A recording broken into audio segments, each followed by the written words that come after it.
حكايتين، كلمتين لو يقولها الصبح الله يأمنه طول النهار أن لا يتفاجأ ببلاء. بعض الشباب شوفهم بس يروح للدوام أو يطلع كذا، اتصلت زوجته تعال تعال تعال ابنك طاح ورجله انكسرت، تعال ما أدري كذا الكهرباء اشتعل، ما أدري البيت ايش صار بي. يسموه مفاجأة. هل مفاجأة في البلاء؟ هذه المفاجأة في البلاء هو يصير بحياتك، هو يصير بحياتك. شوفون يتصلون تعالوا هاي السيارة انقلبت، فلان انصدم، فلان انكسر، فلان احترق. وهاي اللي يجي نشوفه احنا. رسول الله يقول أنتم إذا سويتوا قلتم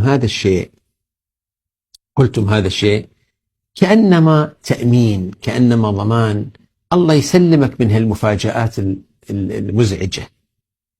يلا، من يريد أن لا يتفاجأ بمفاجآت وبأخبار مزعجة وبقضايا مزعجة بحياته؟ إذا تريد هذا الشيء تعال احفظ هاي الكلمات وقولها 3-4 كلمات مو هواية. بسم الله الذي لا يضر مع اسمه شيء.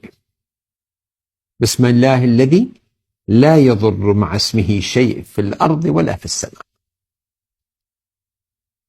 واضح الكلمات. بسم الله، منو؟ الله.